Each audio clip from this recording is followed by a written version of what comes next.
Hey, what it do? What it do? What it do? You are listening to your number one crew. This is Over the Ropes Wrestling Podcast. This is your boy JD OTR Mic Drop, aka Wednesday Night Mic Drop. We in the building today. I don't even know if I can do my intro now. At like the rooster or whatever the heck that is in the background. It's the wake up call, man. It completely threw me off. It's the wake up What call. it do, y'all? This is your boy Jay, aka Rant Jay, aka the OTR Messiah, aka full-time Jay. Yes, because I'm here back-to-back weeks, so I'm back in my full-time status. You're not part-time, you're like 3/4 time. There we go. 3/4 time. You got to get 3 in a row to get full-time back. Okay, all right, well then that's fine then. So I'm 2 back-to-back. I'll take that. So right now 35%.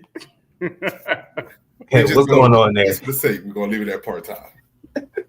What's going on, everybody? This is your man Trey, aka OTR Trey, aka Treyway, aka Wednesday Night Trey. And yes, as you can see, the trio is together again 2 weeks in a row. But before we continue, we got to give it up to our number one prediction maker, OTR Messiah, going 5-1 in his predictions for Night of Champions. Oh wait, which one did I get wrong? The one that we all got wrong. Raquel and Rhea. Oh, that's right. Okay. All right. Yeah. We all got that wrong. So the ones that the ones that I missed was Asuka beating Jade and Raquel beating Rhea.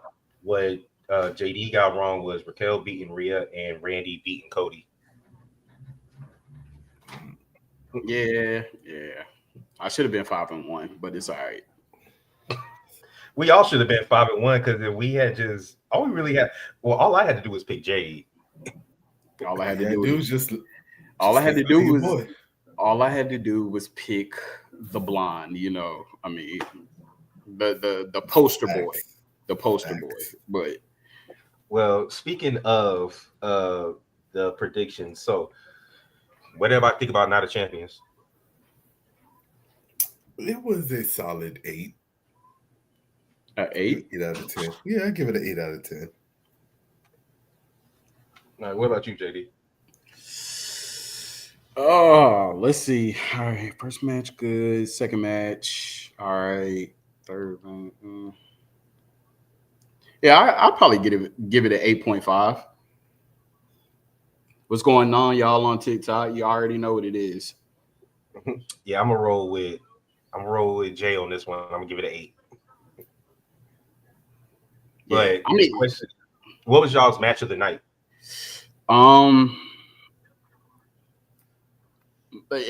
To me, it was Randy versus Cody. Yeah, we could go into details later. But yeah, Randy versus Cody. I would say the finale, but theatrical wise, probably the last match. But for me, it was better. It was better than WrestleMania ending. I'm taking Punk versus Cena. That was, to me, was the best match of the night. I have a toss up, but I'm gonna pick one. But I have 2 that I'm thinking about. One is that Rhea Raquel match was actually really good, and I like the Rhea Raquel match, but the other one that I had, and it is my match of the night, which is the first match, which is Cody and Randy, because of the storytelling that was in it, and we're gonna talk about, like we said, we're gonna talk about it later. Yeah, but the Cena and CM Punk match has so many Easter eggs in it that like you don't even know what's what. You know what I mean? Like it's so hard to tell like how the outcome in the future because of this match. Facts. I mean, that one was what we actually expected to be, from promo to all the way down to the match. It definitely, everybody said that it was a 5-star, and anywhere you look, they said that match was a 5-star. I definitely give it 4.5. But and Trey can agree with me, since we was on the watch party. It was the beginning pace of that match, man. Like, we was like, oh my goodness. Like, I told him that jump was gonna be slow. So with that match, it was a good match. Like, towards the end, we got a lot of stuff that we predicted what was going to happen on the prediction show. We predicted a lot of things was going to happen, so we were right on most of those predictions. Still, for me, the first one with Randy and Cody is just, you could kind of see the bigger picture where everybody is leaning towards. You feel what I'm saying? Yeah. Based on that match, I could see why we got the finals that we got, and we didn't get Jay versus Randy or Cody versus Sammy. Yeah, or Jay versus Sammy. No, yeah, Jay versus Sammy, because Sammy fought Cody already, right? Facts. Okay. Yeah, so I would say that. Oh, shout out to everybody that watched that watch along. We are at almost 600 views on that video. We have like 593. Hey, so, run it up on the lives, man, for OTR, Over the Ropes Wrestling Podcast, man. Hey, y'all showing us mad love. Wanting to say that we appreciate that. We was trying hard as hell to get Jay on the watch along, at least for the last match. It's crazy. I wasn't even home. It's You're never home, though. That's not the point. It's crazy when your wife actually gets on Instagram and comments and stuff like that. Did she really? Yeah. So we thought that y'all was together. So like Trey was like, "Yo, who is Nice Nasty? Is that Nicole?" Like, yeah. Yeah, man. I told you. I said, at least for the last match, I don't care where you are, just pop on real quick. I can't pop on when I'm on the bike. That ain't gonna work. Hey, run it up. I think I left when Asuka and what's the name Jay's match started. Oh, so that's pissing me off even more. It means you could have been on before you left. You could have joined for the first match. That was equivalent to the last match. Exactly. You could have joined for Randy and Cody. I give you that one. I could have.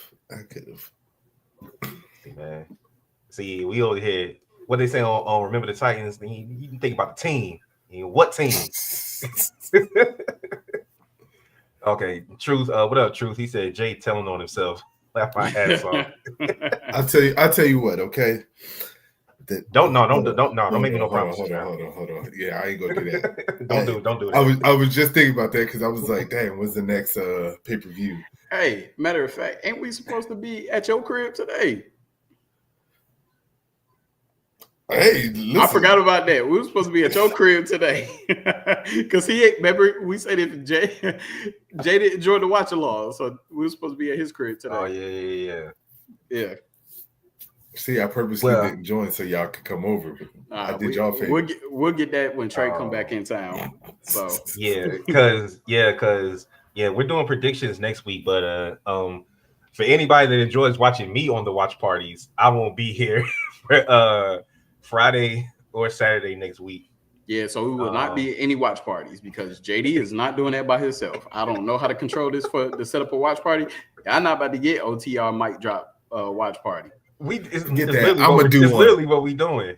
I'm gonna do one. OTR Messiah is gonna be. No, I'm just saying. Don't let me get. Don't get me lying. Jay lying. He's trying to piss me off now. I actually. Hey, how mad would you be if I really did do one? I would be hot. I would be hot. I actually might hop on and do one. Depending on what my schedule looks like. I should be back. I should be back in enough time to do Evolution on Sunday though. So look out. There may be. If y'all do an Evolution one, I'll be on that. So, like I said, we'll do the predictions next week. But all right, so going down the matches. Okay, y'all want to start with Solo or y'all want to start with Sammy? Because I have things for both. Start with Sammy. Okay. So do we think that the right person won? Yes. Yeah, absolutely. Uh, as Dom Mysterio would say, alleged yes. I mean, so like we were discussing, it's been a whole bunch of chatter saying that Cross doesn't take any back bumps. He's I don't hard to even know work where that with. came from. He's hard to work with. It's actually came from talks in like leaks from WWE, and it's been leaks from just other superstars that said that they don't like working with him because he don't take back bumps. But obviously, we saw in that match that he takes back bumps.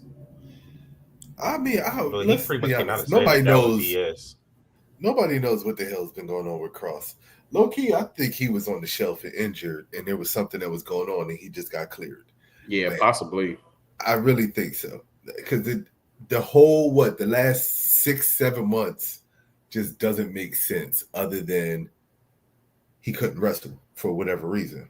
True. And the fact that they did the big mass release and they still kept him. You know what I'm saying?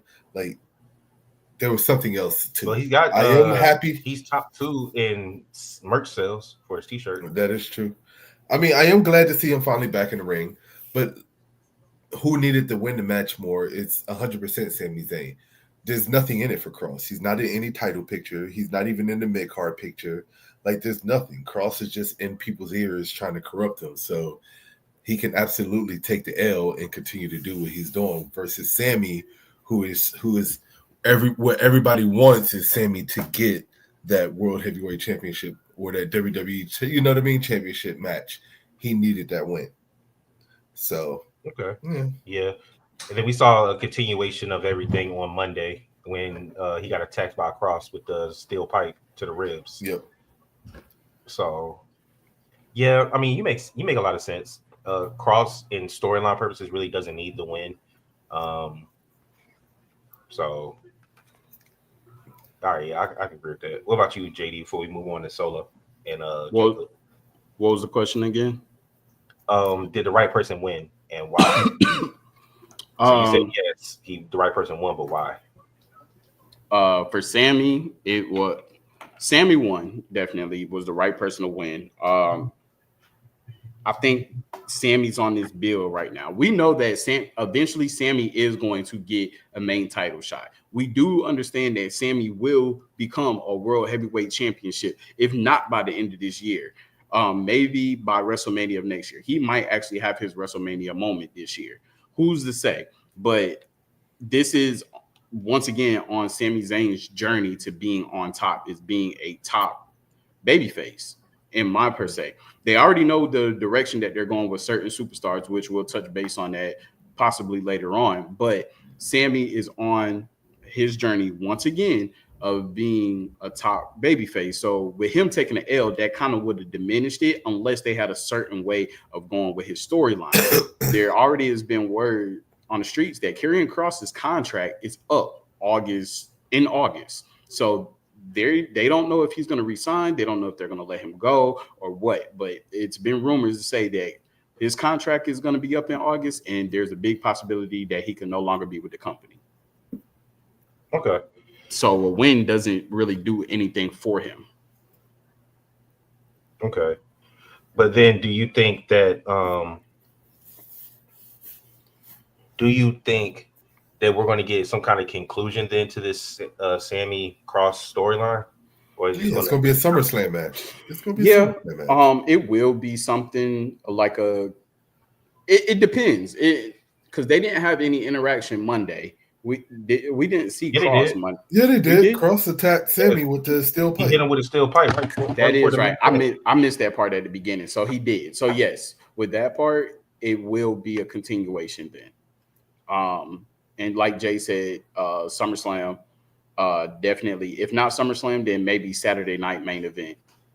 Could be a Saturday night main event match too. Yeah. Yeah. Okay. All right. So moving on to Solo and Jacob. First off, which one of y'all said y'all didn't like this goofy version of Solo? Me. Okay. Me. I retract. Solo had me weak as hell during that.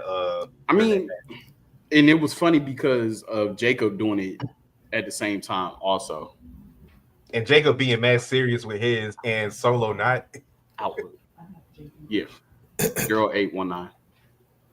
I will say this, okay? I'm starting to get tired, sick and tired. I'm sick and tired of being sick and tired of whatever the hell they want to call this shit. Bloodline 2.0, Bloodline. I'm tired. I'm over it. I'm over this shit. I thought we were done. I thought it was past us. And then now it just shit got renewed all over again. Now, why did you think it was done? I'm tired of it. I'm tired, boss. I'm tired. So the long end of the story basically is that Roman Reigns and the Usos created a dynasty that was going to be everlasting, right? Yeah. And basically they passed that torch on to Solo. Yep.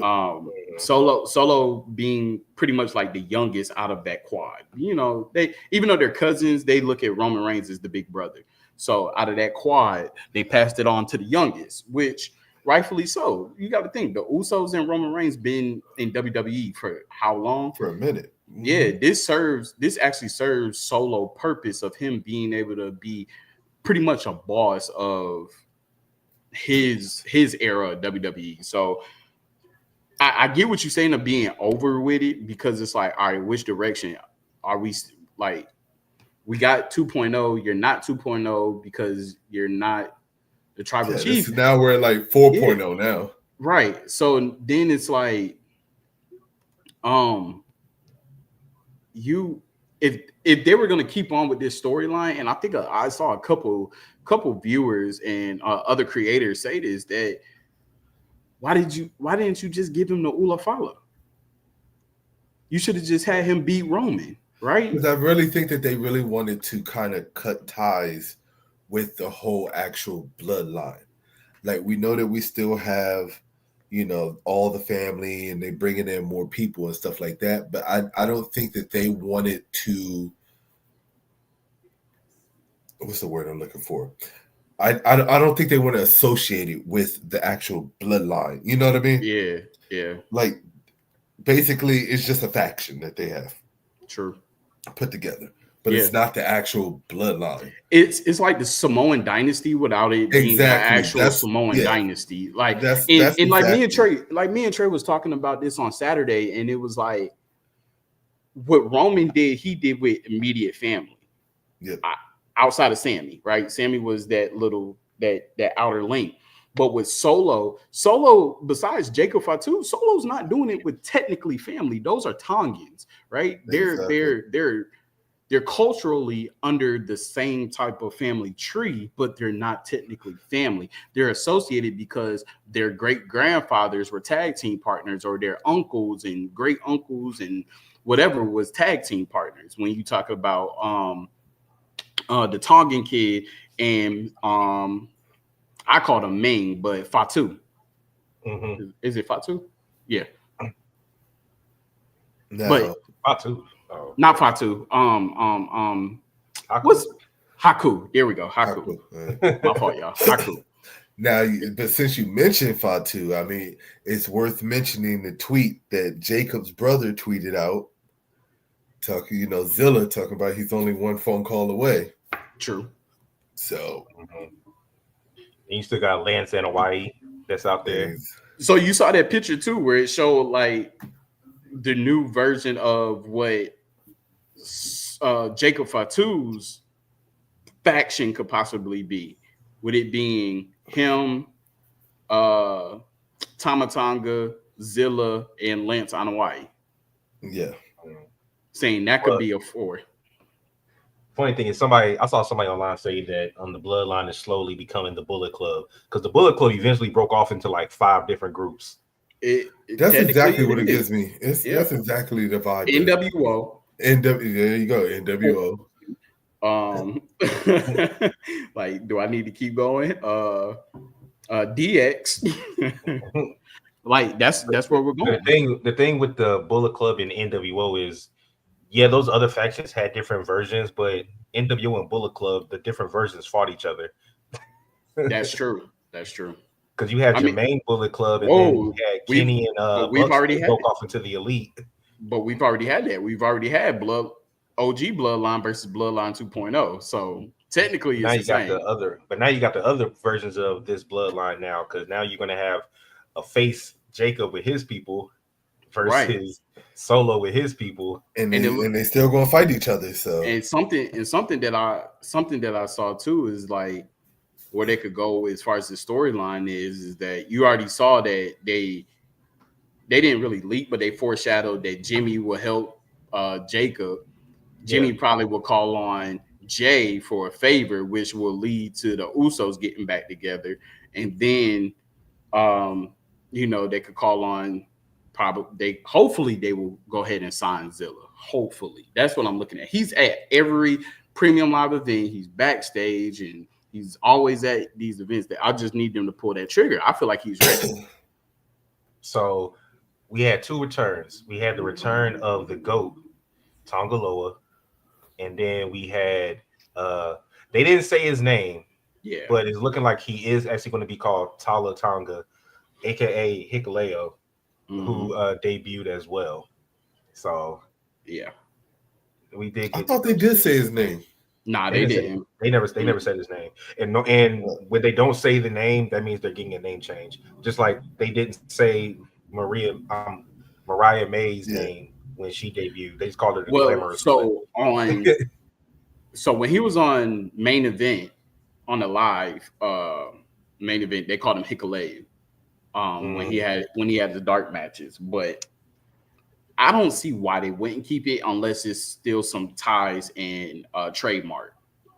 Probably trademark. If they don't keep it, it's always trademark. That's what it always comes down to. Yeah. Or he could want to probably change it just to match his brothers. True. Good. So, but all right. I feel like we can talk about Cody and Randy when we get to the other topic, but we can touch on it first. But let's talk about this Jade and Asuka match. We do have a subscriber question, and it comes from Tion, and it is: should Jade have gone to NXT first? No. And why do you say no? I'm not gonna say no. I'm gonna say no is because forever in the day, I have always said that NXT is equivalent to AEW. Therefore, she was already in AEW. Where I feel like that WWE dropped the ball at. Well, I can't really say that they dropped the ball. When she got signed, I could have swore she was hurt, which prolonged her debut. Right? If I'm not mistaken.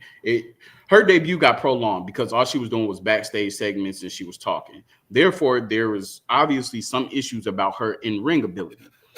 Now, going into WWE, like you either got small girls or you either got big girls. You really don't have too many of the ones that's like in between.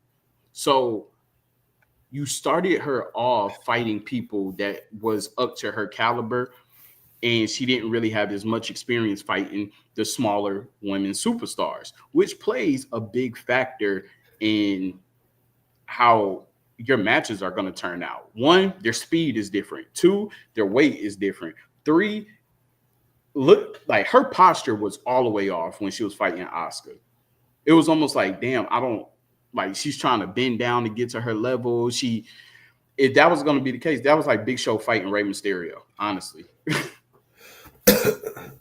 I agree with you, Truth. I agree. I think Jay should have went to NXT first. So here's what I'm gonna say. Here's what I'm gonna say about this real quick, right? I think people understand. Okay, one, NXT is a crutch. We gotta stop using NXT as a crutch. Okay. Yeah. People got to understand that from the beginning. Go back and watch Big Show's interviews. Go back and watch other people's interviews when they talk about how when they came from WCW to WWE, they were behind the ball. They were not up to speed. They thought they were, but they weren't. Right now, these are some of the big time superstars that eventually came over to WWE and became mega superstars, even though they were already big before they came over. But still, I mean, Big Show was well known, but I think he became that mega superstar after he came over. But I will say is that what he said was that, you know, he came over with a big head thinking that, come on, I was the man in WCW, and then when he got to WWE and he realized, shit, I'm behind the eight ball like by a mile. True. So you got somebody like the Big Show that's explaining this, and there are other wrestlers that have said the exact same thing. When you come over to WWE, it's a completely different animal. Mm-hmm. Would NXT have helped Jade? I don't think so. I think it would have been the exact same thing. I kind of agree with JD. She was already on AEW. She's already had her AEW run. The problem is just that she was behind the eight ball when it comes down to how WWE operates and the pace that they go at.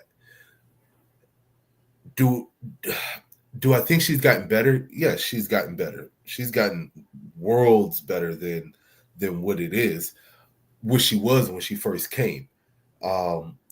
But I don't think even a short NXT run, I don't think a short NXT run would have made her better. Like, So you know what I mean? So check this out. I got one more thing, and it goes exactly what you said, Jay, and a little bit of this. I want y'all to look back to when, and this is what a lot of people think when they're coming on TV and they're being a part of an organization that has to do with professional wrestling, right? If it's on TV, you're coming into the business thinking that you're putting on a show. AEW's thing was, no, we want wrestlers. So she came in thinking that she was going to put on a show. They wanted her to wrestle. So she learned how to wrestle. Then when she came to WWE, it's not just about wrestling. It's about putting on a show. So now she has to manipulate what she learned from AEW back to what WWE is trying to teach her, which is actually putting on a show. It's about telling the story. Mm-hmm. Jay was taught to be a wrestler. So that's where her skills came from, is her trying to be a wrestler. You got this curve where it's people that's bred to wrestling. Then you got these people who are athletes that's taught to wrestle. And then you got ones that's like, shit, I'm a showstopper. I know how to tell a story with my words, my actions, and stuff like that. You look at Jay, she looks like a superstar. You put her in the ring, it's like, oh, she can't really tell that story. You get what I'm saying? Like, I'm not going to say that. I feel like NXT would have been the same thing. She probably would have been at NXT longer because it would. I think Jay would be just fine. Honestly, I think she'd be just fine. Yeah. And she continues to go. It's not like they're going to get rid of her. They're not like they're going to let her go anytime soon. Jay's not going anywhere, so she's going to be Bianca. Right. Yeah, she'd be fine. She's not Bianca. She's not Naomi. Cool. And they all botch at some point. They all, if you look at all of their wrestling, and it's nothing to say anything against women in wrestling and stuff like that. I'm here. I'm for it. I'm all that. No, the dudes be botching too. The guys be botching too. It's just for some reason it stands out more when the women do it. I'm not sure why. I don't really have like a pinpoint reason as to why, but it seems to stand out more because when the female wrestler botches versus the male wrestlers, because their matches are not as high caliber as the men. I guess that's what it is. So you really have to pay probably because they aren't, and because of the lack in the disparity in athleticism. Even though Jade is very athletic, the athleticism probably looks worse sometimes. And can she really show her athleticism in a match? She hasn't really been able to show her athleticism in a match. Bianca and Naomi show their athleticism all the time. Well, I'm saying Jade hasn't had her chance to show her athleticism in a one-on-one match. She definitely did it when she teamed up with Bianca. And we all said Bianca kind of carried that tag team, right? Mm-hmm. Jade had her 5 moves of doom whenever she got tagged in. So now her being the solo superstar is a lot of people are paying more attention and it's starting to expose a lot of her flaws to many viewers. So but you could tell, like I said, they broke that whole thing up a little bit too soon, in my opinion, because you could see the comfort level was setting in with Jade. And she was getting in her zone and she was getting in her rhythm and she was showing more. Mm-hmm. And then they decided to go the route with the whole, Naomi and taking Jade out and all that stuff. But like I said, she'll be all right. She'll be fine. All right. Let me go. Yeah, I like Jade too, but fuck all that. She should have went to NXT first.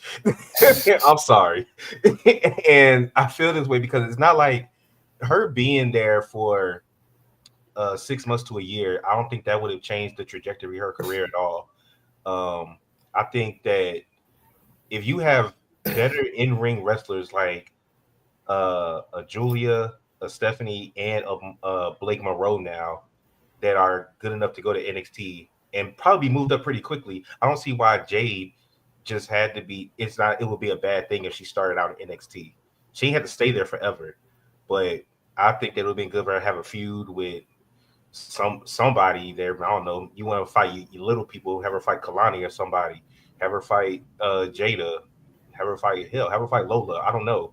But she did that on AEW already. So what? So what? She went 50 and 0 squashing all the little Goldberg. people. Yeah, she was Goldberg. And they would have turned her into the same damn Goldberg on NXT. You gotta let me go. I'll let y'all go uninterrupted. She was Goldberg in AEW, and she never really got to show her true wrestling skills in AEW. And I just think that she would have benefited from a run in NXT. Like I said, you ain't have to bury her down there. Like they talk about Ricky Saints is already about to move up. That's why he dropped the title so quick. I don't think it's a bad thing for her to be in NXT and just learn a little bit more. And I feel like they will be more hands-on with her in NXT than on main roster. I agree with that. That's why I say that as well. I agree with that. I agree. I ain't saying stick her in LFG. No, I agree that the coaching. I agree that the coaching in NXT is far superior than the one and on the main roster, because pretty much on Raw and SmackDown, you got to pretty much do everything yourself unless you really got a good relationship with some people. And I'm gonna say that Jay did burn some bridges with her mouth with some people on the roster, so it could not necessarily just be her. It could be like the y'all women, are missing one key fact. The women superstars that she's going against could be actually trying to expose her on purpose. Listen, I get what y'all saying. Y'all make valid points, both of y'all. But y'all still missing one key fact, and the key fact is that NXT is not developmental anymore. It is. And it hasn't been for the last, how many years now? 3. NXT is their third show. It is not considered developmental anymore. That is what is it? LFG and all the other stuff that they have. Evolve and stuff. That is all their developmental stuff now. It is not NXT. NXT is their third show. The third show that basically competes with AEW and still blows AEW out of the water when it comes down to views and stuff like that. So I don't think that it would have benefited her to go into NXT. It basically is putting her on the T show. So do you think that because she's getting a solo push now, but do you think that Lash Legend will have the same impact or worse or more than Jade when she finally gets called up? Lash Legend should have already been called up. She's had matches on the main roster. I don't know why they haven't moved her up. They were tag matches. They were tag matches, though. They were tag matches, but she just now started her solo run. No, she had a solo match on Raw. I could have sworn she did. She did. Yeah, she had a solo match on Raw, and then she was in the Royal Rumble. So before we continue, Instagram is blowing up right now. JS Scott 1914. He's had a lot to say. So he said, number one, another episode, still no merch. I feel like that's directed at somebody. The next statement is, I agree, Jade will be fine. Next statement, I agree with JD. No need to repeat in AEW in NXT. The squashes were getting hard to watch in AEW. Allow her to get polished with main roster talent. Goldberg was a great comparison. And then he said NXT is definitely still developmental. No, it's not. You can't call NXT developmental when you got people like Joe Hendry and you got the Hardys and then you got all these other people. The problem is that people relate NXT to developmental because there's a few, well, not a few, but there's a good bit of wrestlers that you don't really know. And they're trying to make a name for themselves. But it doesn't mean that they're developmental. I think that I think when he says get polished by main roster talent, I hear that. But if you're saying that NXT is a developmental, and all of these people are going to end up going to the main roster anyway.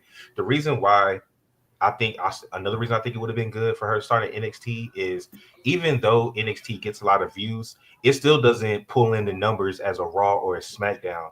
So her mistakes wouldn't be as amplified on NXT as they are on Raw and SmackDown as well. But that's it. That's all I got. Trick is the TNA champion is not developmental anymore. Laughing my ass off. That's what Truth says. Okay. It's not developmental. It's not. Yeah, it's not. So let's get to. Oh, go ahead. Nah, go ahead. I was gonna say stop being developmental once you pull Becky and Charlotte down there to compete with NXT and win championships. That's all I gotta say. I hated that. Right, but that stopped the whole developmental train. The moment they switched the way the title looked, and you had main roster superstar. We got to get out of this thing calling it main roster because Raw and SmackDown superstars down to NXT. There we go. Because if NXT is the C show, then it's just that moving around. They're a triad. That's why I got them right there, right? That's why I got this up here because they are 3 shows. Like even their PLEs. It is not called NXT whatever now. It's called WWE Roadblock, WWE Great American Bash. It's not NXT Great American Bash. NXT is just the name of the show like Raw and SmackDown at this point. There we go. That's all it is. Calling NXT developmental is the same as calling when WWE made their 3rd show and it was ECW developmental. And it wasn't. No. It was a flop. But the only reason why ECW was a flop was because it was on Sci-Fi. To this day, I will continue to say that. If it was on any other network other than Sci-Fi, it might have lasted. But the fact that they put that shit on Sci-Fi is the reason why it got torched. That's true. All right, I see you, Jay Scott. You going ham right now, but we gotta move on. Let's get to we could be quick on this one. Randy and Cody. Just quick thoughts on the match before we get to the main event. Then we could really get into the show. You definitely saw Cody's evolve to a heel. His evolution to heel Cody, it started in that match. You seen Cody pinpoint injuries, something that he's never done, especially on Randy. Like and he was pulling stuff out of Randy, and it was just like the looks, the comments, and everything like that. I was just like, yeah, this is it. This is the beginning. Mm-hmm. And then you saw Randy have his moments where he thought about it and he held himself back, like when he thought about punting Cody but waited too long. Mm-hmm. I don't like that. That's just classic Randy. I wish they would, and that is classic Randy. So I kind of wish they would have never did it with other people, right? Because it is too much of a comparison. Because you had KO do the exact same thing to Cody when they had their feud. So it's kind of like we know that's Randy's thing because he could kick your head off at any point. But, like you said, Randy's enjoying his face run. So, but he could turn heel at any point, any time. It just takes one well-placed RKO and Randy Orton is heel. So, anytime. Listen, I already said that, y'all know I'm a Cody Rhodes fan and y'all know I keep talking about Cody Rhodes, but I have yet to been delusional to think that Cody Rhodes is not going to go heel at some point. I've already said it. After he dropped his title, the next time he gets it back, it's going to be a heel. So I see it coming. Is it going to be? It'll probably be by the end of this year, though. I think they're going to slowly develop him into a heel. As the weeks go on, I feel like we're just going to get more heelish until he finally breaks, and then he just takes somebody out. Yeah, don't do it yet. Don't do it, JD. I'm not. I'm holding it in. Not there yet. Yeah, let's just move on to the main event because if I keep going, it's gonna bleed into the other topic. All right, so Jay, you had some very good words about the main event. So what you said was your favorite match. So what about the main event did you like so much? So there was a lot of Easter eggs in this match. And to me, some of those a couple of those Easter eggs pointed into John Cena turning face. Mm-hmm. And then it kind of contradicted itself again with him just turning, doing the most heelish stuff ever. But let's see. One, not hitting CM Punk with the championship belt. Mm-hmm. Kind of letting the fans influence him in dropping the belt. Mm-hmm. You come on now. Like if you're heel, you gonna go for it. Yeah. Just even the team up that he had when Seth Rollins came out and him and Punk had a moment where they both teamed up to take out, Rollins and the others. It just kind of showed that. But the biggest one to me, and even though he tried to go for the low blow, I don't care. It was the biggest tell to me that he was about to possibly go face the handshake and the hug. Mm-hmm. I don't care if people are going to try to argue, oh, he just did it to set up, the low blow. Nah. I think that was an afterthought because he realized that he needed to finish the match and still win.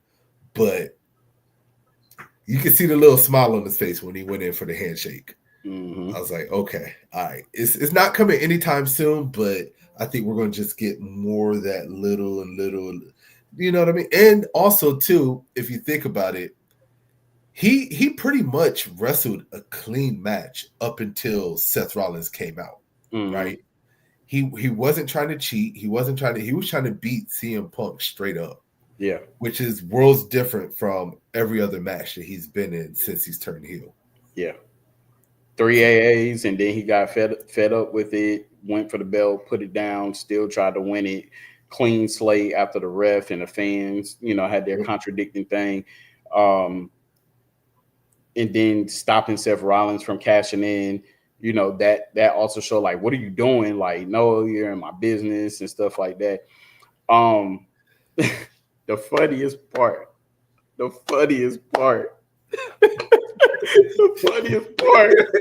is the check on the referee. Oh God! Oh, little Nate's running. Classic. He destroyed him. I was like, look, you gotta give him credit though because he sold that. He sold the hell out of that. I was like, that motherfucker flew. When the way he flowed up, so he could embrace it. I was not expecting it. You was expecting Lil Nate's to slide in, you know, and go for the. I didn't expect John Cena to damn shoulder tackle him like that. I was like, yo. But that match was definitely good. Everything that you said, Jay, is like literally correct. And then it's heelish in a way, but it's also strategic and capitalizing off of somebody else's heel tendencies because Punk got hit with the briefcase and Cena just threw Rollins out and then pinned CM Punk. I mean, I bet you a lot of people didn't see that Paul Heyman threw the referee in. A lot of people probably didn't pick that up. I didn't see that. Paul Heyman threw the referee in to make the count when Cena pinned CM Punk. Okay. Yeah. So I don't know what direction that could possibly be. Maybe that's just Paul Heyman like, hey, bro, your timing is off. Like, get your ass in this ring. But anything, Trey? As soon as you saw the initial ref bump, when he went down, you knew some shit was about to happen. Didn't know what was going on. And then because I think we asked about it last time. Was Seth Rollins going to try to cash in? Yeah, and we said that he because wasn't Punk was cashing in the match. Because Punk was in the match, I said he would tease it, and I was right.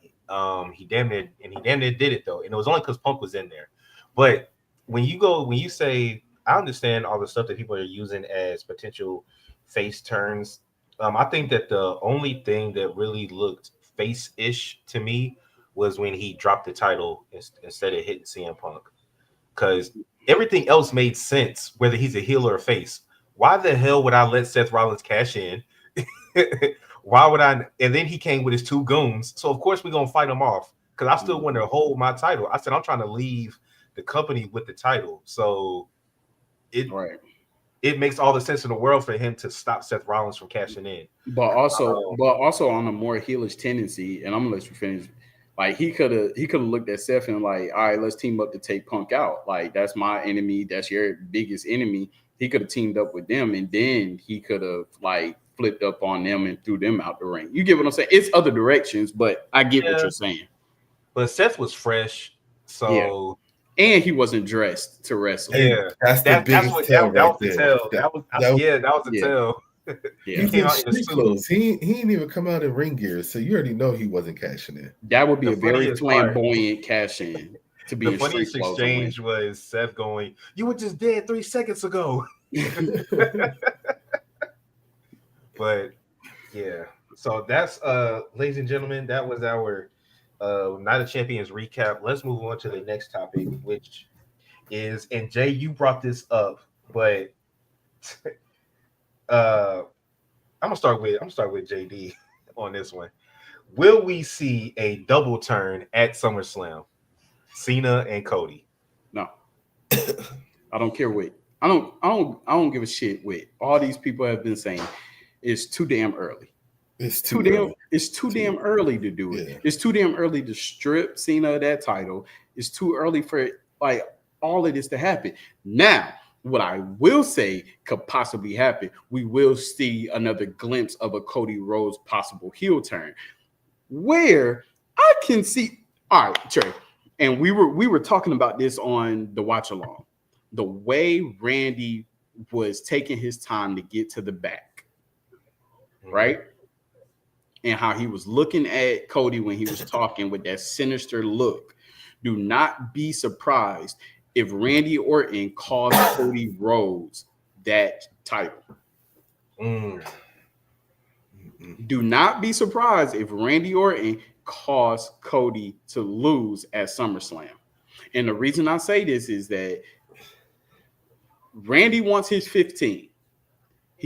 I'm pretty sure he's still mad as fuck that Cody beat him for that chance. Not only did he beat him for King of the Ring, but he won't be able to challenge Cena. So he's already looking like this might be my last time to challenge Cena.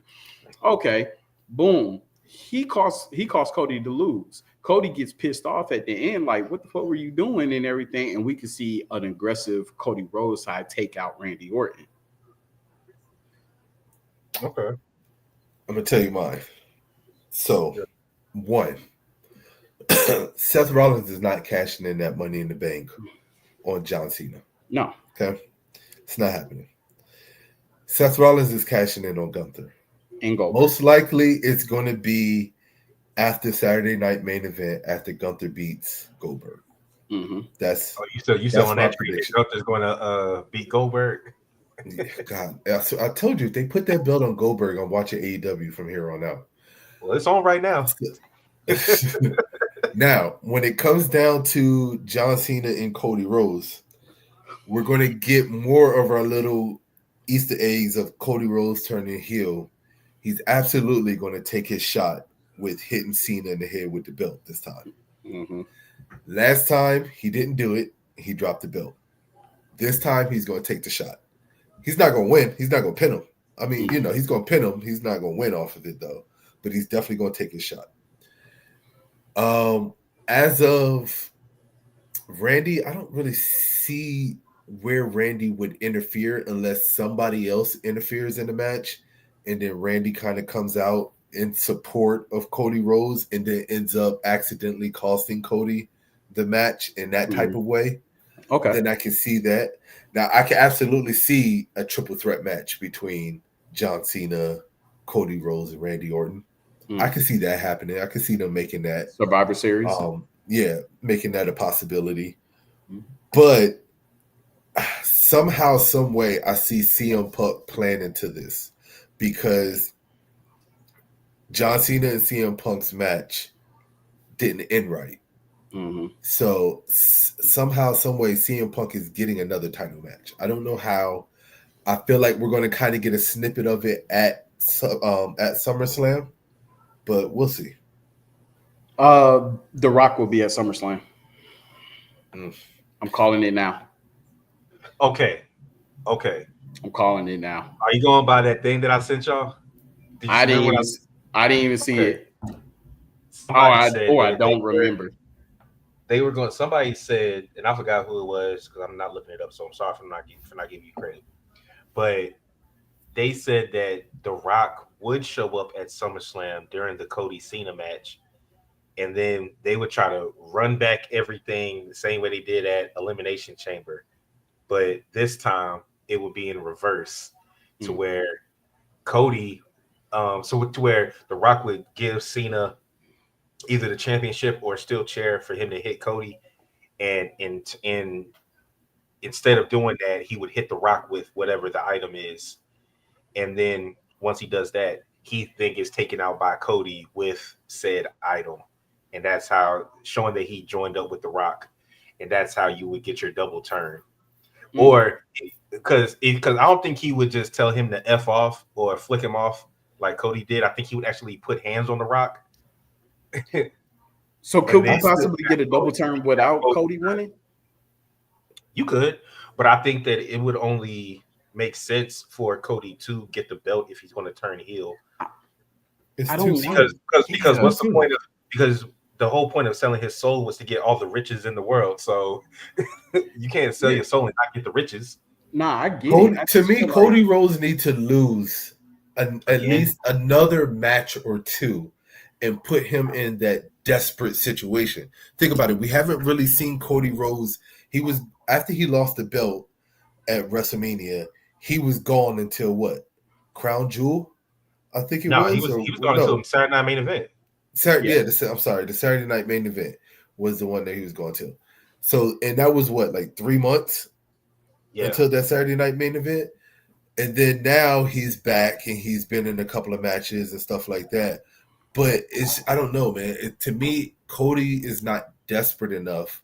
Like by the time SummerSlams come, he's not desperate enough to turn heel. Because why do you turn heel? You turn heel because you're at your wits' end.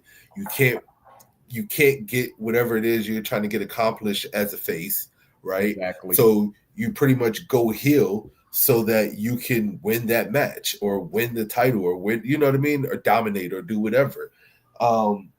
Cody's not there yet, character-wise. Story-wise, to me, he's not there yet, so it's too early. I don't see them just jumping into him just going heel. Yeah. Well, Cena's not going to be on TV for the next 3 weeks. He comes back to SmackDown July 18th. And then that will start their program. We'll probably see Cody come out and talk his stuff for the next few weeks without a rebuttal from Cena. And then on the 18th, we'll get them face to face again.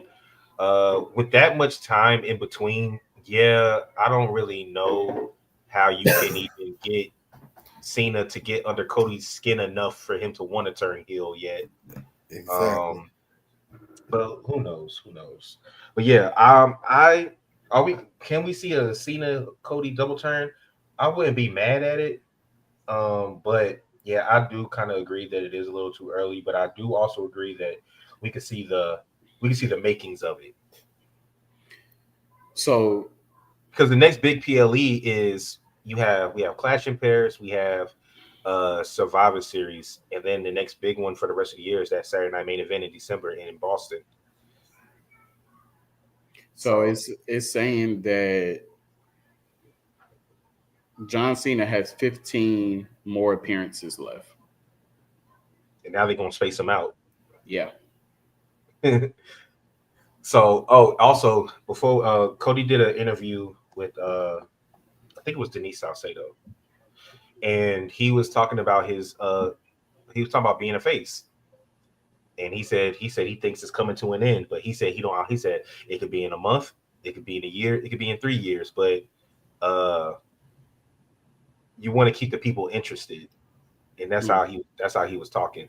So Cody doesn't see himself staying a heel in his mind much longer, even though 3 years, a face for much longer, even though 3 years would be a long time.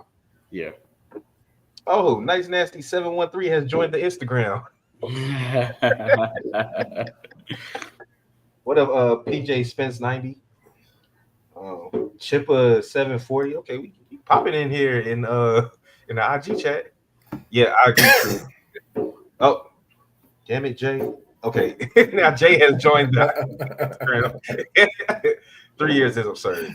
All right, let's talk about this Evolution build. A lot of things have changed. It is going to be on July 12th. I mean, July 13th. A lot of things have changed, especially with the Liv injury. It threw a lot of stuff off. But on Monday, so they have 2 weeks to try to get us hyped for this. So on Monday, EO came out.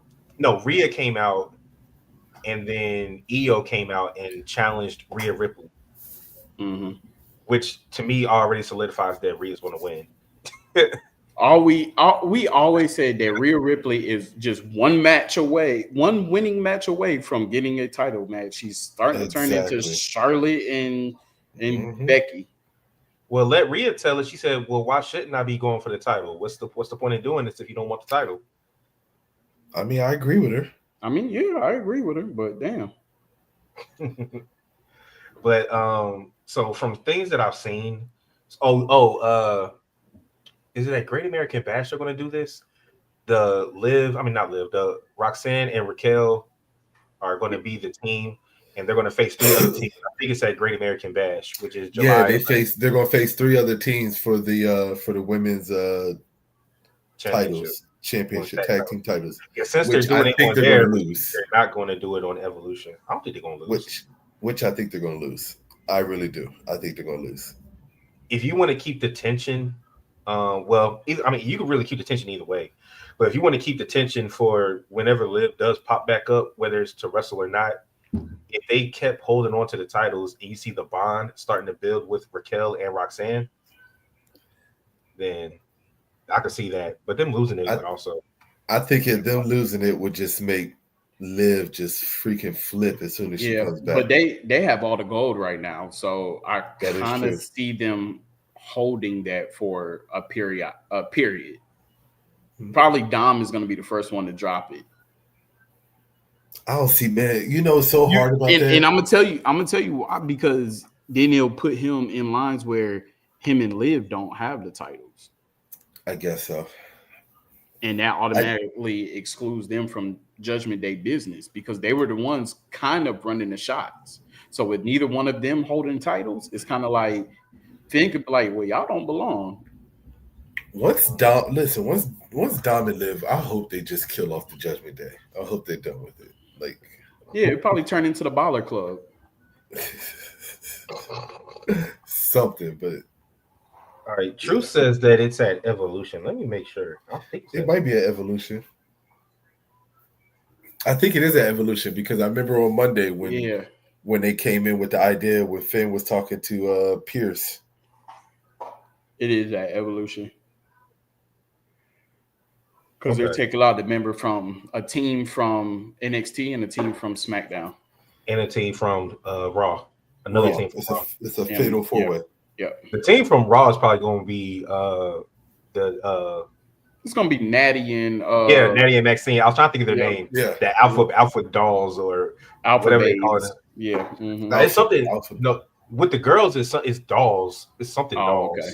Yeah. Okay. But yeah, and then apparently because they taped SmackDown on Monday, Trish is supposed to be showing up on Friday, so it looks like she's going to have a match. Why are they in Canada? Nah, they're in Georgia. Why is Trish? Shut up, Jay.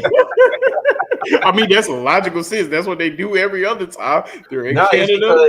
Trish has a match. It's because, like we said, we've been talking about Evolution forever, and they're just now trying to build to it. So I guess they're just trying to make sure that they have as much star power as possible. I don't know if you're going to get Nikki Bella anymore since she was supposed to fight Liv. So you got to get another legend. They're probably going to try to convince her into teaming up with to getting Brie in. So it'll be the Bella twins going against them. But they're already in the Fatal 4. The Fatal 4 is already happening that night. That's what I'm saying. They might be. Technically, they never said who the team was that they're going to face. That's what I'm saying. It could be the Bellas. It could be. Okay, I'm just saying. Okay, if Bree signed a damn Raw contract, we just don't know about. Yeah, exactly. So Zandel, speaking of Evolution, he asked this question: will Evolution be a game changer of a show? it was already a game changer of a show that they should have never cut. So the fact that they're bringing it back, Well, will this one be good then? Will this one be good then? It's I don't know always if good. It's I don't know if always it's gonna be better than the original, but I Nah, think I it's gonna don't be think it would be better than the original, but I damn sure know that it's going to be better than actually watching the women superstars on Raw and SmackDown and yeah. NXT. I honestly feel like when you got a PLE that's just straight women matches, people get hyped for that, right? Because you're not just looking at it as a bathroom match and you're waiting for the male superstars that you really want to see. Now it's like, shit, we got to really tune into this. I think they're really gonna put on the show. When I think about the first women's evolution and that pay-per-view and how damn good it was, I was like, okay, they're going to try to one up it and they're going to try to top it. So I think that we're going to get some really good matches, and I think it's going to be a good pay-per-view. I feel like So we're gonna get a segment that includes um It's going to be all the legends there. Jay, Naomi, and Tiffy. I know we're gonna get a I segment. honestly think that Naomi might be cashing in her Money in the Bank. all right, so I believe these are the matches so far, and like I said, because I think Trish showing up sets up this match. They have up here Trish versus Tiffy at Evolution. But okay, but then all right. So Jay, you were thinking that Naomi cashed in at Evolution and fights Jade at SummerSlam. Yep. Yeah. That sounds legit. Then we have JC Jane versus a opponent for the NXT Women's Championship. Because I think they're having a tag match at Great American Bash. Jordan Grace and Blake Monroe versus JC Jane and Fallon Henley. We also have the Women's Battle Royal that Aldis and Pierce announced, and the winner of that will fight their respective brands champion at Clash in Paris. So that's probably going to end up being a Raw superstar that wins that a Raw superstar that wins that to face either Io or Rhea at Clash in Paris, because we already know Jade is fighting the SmackDown champion at SummerSlam. Mm-hmm. Real quick before you go to the next one, for the Battle Royale, have we heard anything about Bianca and her status? She's almost cleared. You know, she had a finger injury. And that's the one thing I know she's going to be at Evolution.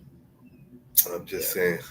I know she's going to be at Evolution. Only thing I know is people are going to. I know Stephanie has already declared. I think Ivy declared for the Battle Royal. I'm not really too sure who else. Watch it be somebody like Bailey that wins. Well, she's caught up in this IC title. Oh, that's right. Yeah. They finally got the women's IC title looking, you know what I'm saying, worth decent. Something. Decent. Yeah. Don't be surprised if it's Asuka. Yeah. That sets up Asuka versus Io at SummerSlam. SummerSlam. Okay. Yeah. Okay. Well, yeah, and then I don't know. I don't remember. All right, let's get to our quick hits. I got you. You gonna start off? I got one. Well, I was going to start off with what Jay started off before we started filming. Okay, about the Judgment Day having all the gold. Yeah, and how they're never going to break them up. Do that. Go ahead, Jay. Honestly, I don't. Oh yeah, I was talking about the New Day losing. Yeah. So the main thing I was going to ask is, do you think it was the right decision? Yes. To take the belts off the New Day. Unfortunately, yes. Mm-hmm. I agree. And the reason why I say this is because of the New Day's legendary status. I didn't care for this title reign. No, and I see them having a title reign like this only when you have those teams that were in the picture when they were the champions before. The Usos, like, bring back that kind of stuff. So not saying that they won't get it back, but I love their rivalry with the Usos and some other known tag team. I think it was just the right time. They weren't really defending it like that. I love their characters, right? Like I like them as a heel. It was just I don't know. It was just time to move on. It's cool. Add another title reign to the legacy. You know what I'm Yeah. saying? That was cool. I think that it was. I think it was a good idea for them to take the titles off of them, only just because it furthers the Judgment Day storyline. With now all five members having gold around their waist. Um, I also like it because if you saw what the Grayson Waller interview after, Hmm. how he was pretty much saying the New Day are showing him that pretty much that it's okay to leave people behind. So so eventually we're gonna get this finally end this never ending cycle of will they won't they break up with Austin Theory and Grayson Waller. Yeah. Um, another one that I had was what y'all think about the segment between uh Bronson Reed and Paul Heyman where he said, "Hey, yo, where's the visionary?" And then Paul Heyman said the visionary is on a plane trying to secure Plan B, Mm. and we don't know what Plan B is. Y'all got any Mm. guesses on what y'all think Plan B is? Yeah, Plan B is going to be the fourth member. That's what I think Got, Plan B is. do you think it's going to be somebody we recognize or somebody that's going to be debuting? I think it's going to be somebody debuting. 'Cause that would make it more interesting. It Yeah, would. Hmm. that's what I think. It would. I read online. Some people said that they think that the Plan B is they already going to kick Bronson Reed out and replace him. I was like, damn, already? No, no. Dang. They got no reason to kick him out. That's a It, hater. the plan B is definitely somebody coming back, I whether it's think the Plan somebody B is new going or to somebody secure old. him getting that cash in. Yeah. He already has. To me, he already has two powerhouses though. So I'm trying to think, who could the Plan B be that basically is not a powerhouse? It has to be. More of a wrestling style that Seth Rollins has. Okay. So plan B has to be somebody that's going to be a tag team partner of Bronson Reed because Braun Breaker is a solo star. Braun Breaker Yeah, is IC champion. All right, like he's on that type of wavelength. I don't see him and Braun. I don't see Braun Breaker and Bronson Reed being tag team champions. correct. I I see agree with that. Bronson Reed tagging with someone else and being the tag team champion. Exactly. I can see that. Kind of like Evolution. You know what I'm saying? So um I just can't I can't put a finger on anybody right now. I can't either. You think Yeah. he made his? You think he took the jet to Florida to grab somebody from NXT? Possibly. Possibly. Did we get Possibly. the Randy Orton lookalike?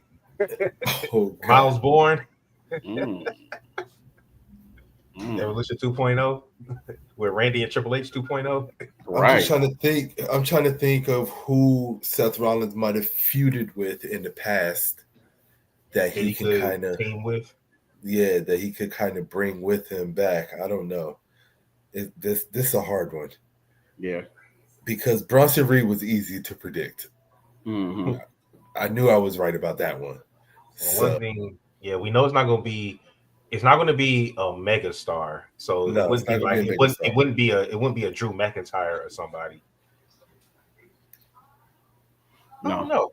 Or do you think that we could see this Plan B show up when because don't him and LA Knight have a match? Yeah. Is it Saturday night's main event? Yeah, Hmm. Yeah.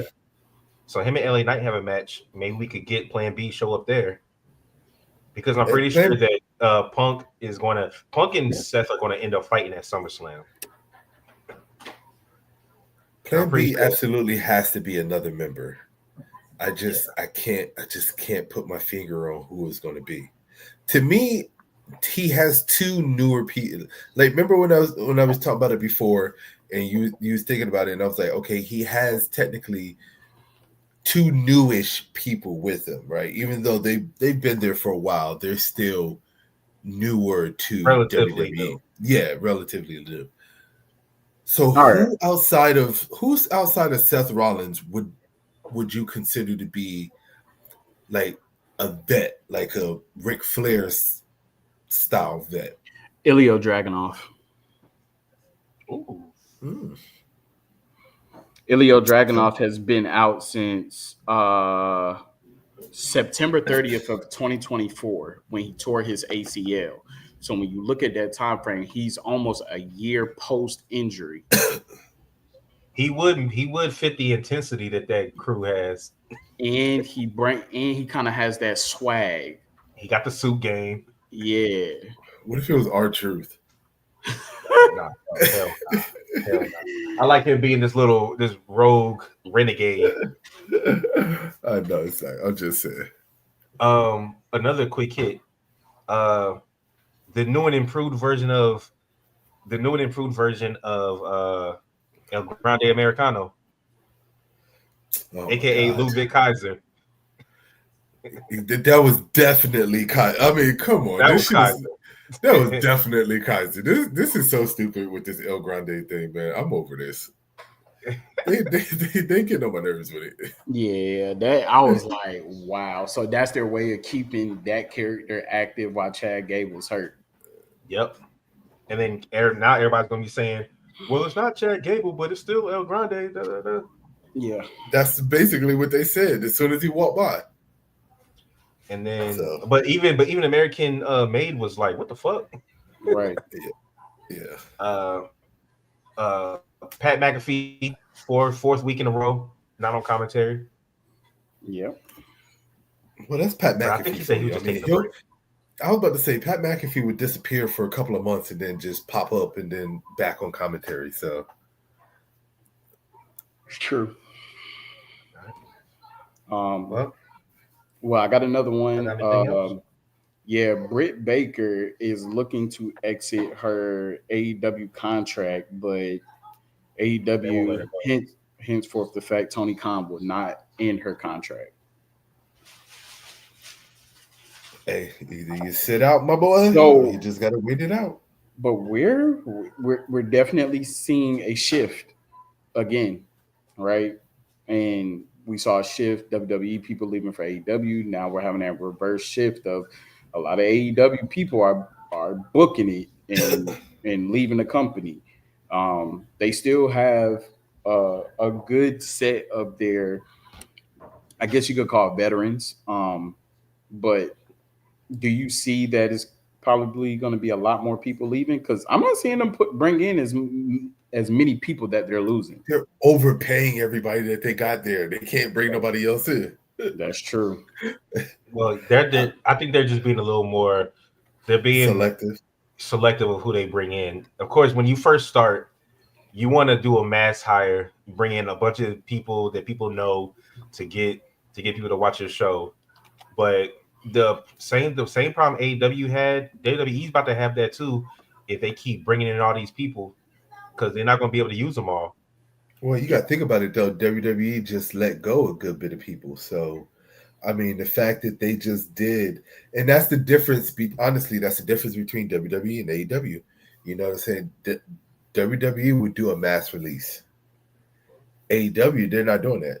They're They'll just just throw letting you on people Ring just of Honor. They'll just throw you on Ring of yeah Honor. that, or they just let you go until your contract expires and then you don't renew with them.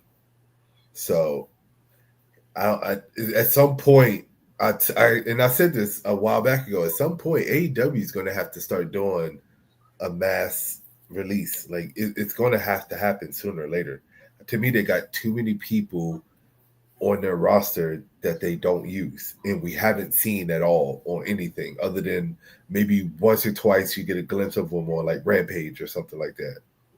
Well, Right. Rampage is over. Well, you get what I'm saying. John Moxley made sure to let us know that he killed Rampage. Yeah. Well, I'm glad that they got, as far as their women's division, I'm glad that Penelope Ford is back.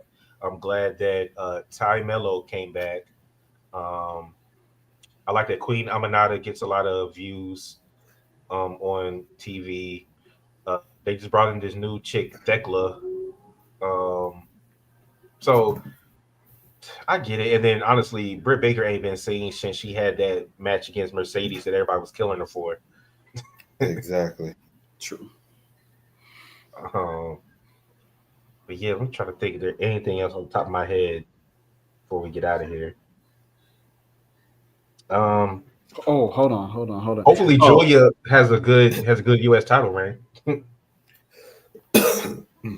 yeah, Julia, we'll see. We'll see. I know Um, necrophilia. what is it? Oh, Julia. Yeah. so I saw where, Lord, I saw where it said, oh yeah, big JL Scott 1914. He sent this to me on TikTok. So when you look at Jay Uso's image, right? I want y'all to think, where do you see this whole yeet factor develop from? 4 letters, one word. Stop. So Y'all you some might haters. you might not be able to see it, but That's what his brother said. TikToker Rosa Natra pretty much Rosa. showed this video where he commented and said that this version of Jay Uso, the blueprint came from Montez Ford.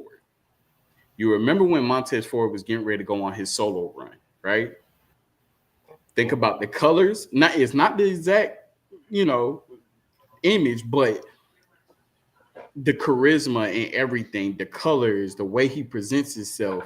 They said this version of Jay Uso developed from Montez Ford, but they did not give Montez Ford the green light to pursue his solo career in the manner of Jay Uso. How do y'all feel about that? Because one is saying That's a that stretch. That's a stretch.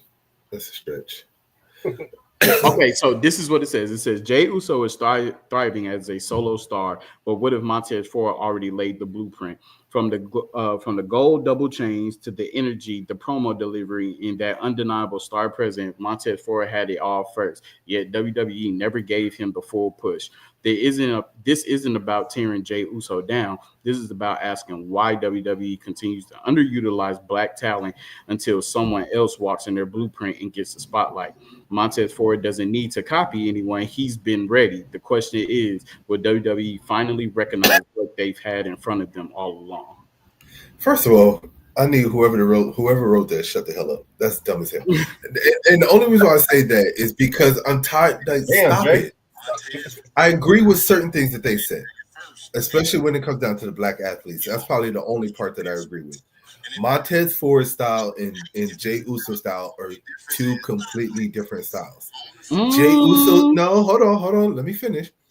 Jay Uso's energy Montez level, more athletic. and this has been Jay Uso from, think about it, from the get go. The only time we haven't seen Jay Uso with this type of intensity was kind of when they first started the bloodline and he was trying to like fall in line and everything. And you didn't really get this level of intensity from Jay Uso. But from the time that they debuted all the way to the time once, you know, the bloodline started to get towards the end and Jay was turning on Roman and stuff like that, this has been Jay Uso's energy. Now, Montez Ford, don't get me wrong, should have had a solo push a long time ago. If we're talking about ring attire, we're talking about the gold chains, we're talking about, I mean, come on. You know how people like to do. We like to be flashy no matter what we do. yeah. We got to be out there. We got to be looking right. You can't sit there and say that Jay Uso bit that from Montez Ford. Nah, man. Now We I not. will hold on. I'm about to say this though. I was watching the video trail and I can send this to y'all. During that time, when Jay Uso was about to fall in line with the bloodline and he was having his thing with Roman, when he became right hand man Jay Uso, that was during the same time that Montez Ford was getting his solo push because um, Dawkins was Because hurt Dawkins was hurt. Yeah. and he had his little stint with Roman. Um, Also, I'm not saying that it's a push, but it was like Montez Ford was rocking the grill during his matches and all that stuff. Jay Uso ain't really started doing that until later on in the bloodline. Nah, that's not true. Go back and look at when Jay Uso first started wrestling with Roman when they first started the bloodline. Jay Uso had his grill in his mouth. He didn't wear it often. But there was He- the one match that he did have. Yeah, he did. I remember that. But I'm saying, they what you call it, been doing that too. Ford. man, come on. You got to think about everybody, man. They all started throwing in. I mean, at one point, Bianca Belair started showing up with a grill in her mouth too. Like That's because her and Montez like to match.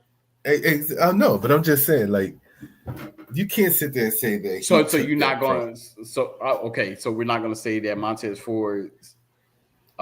Did he do it first? No, his blueprint. What he was starting on his solo run, the blueprint of his solo run was scrapped and given to someone else. I don't agree with that. We see that commonly in WWE. I don't agree with that. I don't because I'm sorry. I see Montez Ford style and I see Jey Uso style. Do they have similarities? Yes, they have similarities. They almost have the same moveset. They both got a frog splash. They both got that enziguri kick when they're on the outside of the apron. They both have a signature type punch. Like, they kind of got similar move styles. Super kicks. Like, no, I'm not saying that they don't have similar move styles, but what I'm saying is that character-wise, that character that Montez Ford was portraying, and then the character that we getting from Jey Uso right now, I don't see them as being the same. I can't. Go watch Ford. Okay. I need to go back and watch Ford. Put it in the group chat. Send us the link to that video. Yeah. Maybe that'll change Jay's mind. Sending it now. I got another. This is just a little fun fact. So John Cena is the only wrestler in WWE history to hold all 5 of the WWE Championship belt designs, going to Big W. He's the only person to hold all 5. That's why he the GOAT. I was literally having a discussion with some people the other day. Actually, Brian was one of them because he was trying to ask me. He's like, as a wrestling fan, who do you think is the GOAT? And I said Cena. And he told me he thought either Stone Cold or The Rock. And I said, I can understand why you think that. But as a person that watches it consistently, I can tell you that John Cena is more than likely to go. John Cena is LeBron. Yeah, that's a good comparison. Because of the longevity. I would say because of the longevity, because of all the records that he holds.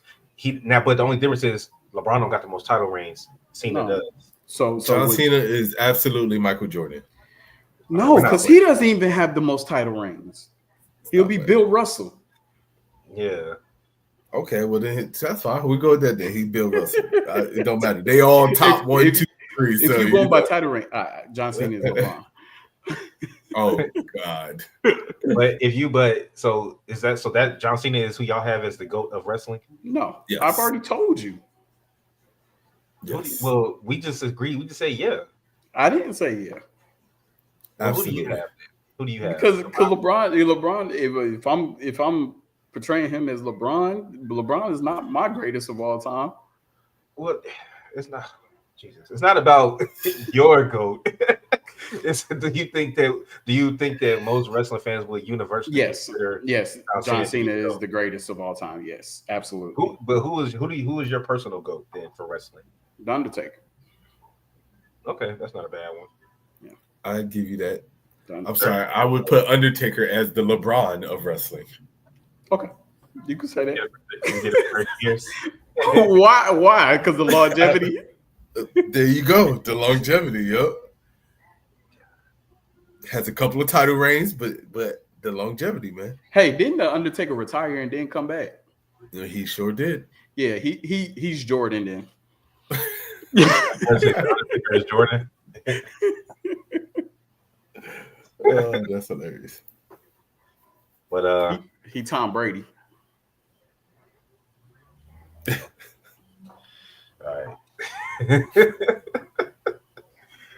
What else? Oh, I have nothing else. Yeah, I ain't got nothing else. All right. Well, we'll go ahead and start signing out there. All right, ladies and gentlemen, appreciate y'all listening to Over the Ropes Wrestling Podcast on a wonderful Wednesday. This has been episode 157, Night of Champions recap and what's next for the King and Queen of the Ring. I don't know if we went over that, but if we did. Oh, okay. Well, anyways, I am JD, aka OTR Mic Drop, aka Wednesday Night Mic Drop. Peace. It's your boy Jay, aka Rant Jay, aka part-time Jay, but it's all right. I'll be full-time Jay. So I called you three-fourths. Nope. Also, the OTR Messiah. Until further notice. All right, y'all. This is Trey, aka Treyway, aka OTR Trey, aka Wednesday Night Trey. Thanks for tuning in. Make sure to follow our socials here at the bottom. Also, we appreciate everybody that tunes in to our videos and views them to help us get those numbers up. But please, also, when you do that, go ahead and hit that like button as well. That'll help us out a lot. And then go ahead, hit the subscribe button. We've gotten a couple since that watch party. So we'll just keep it going. And then we will see y'all next week.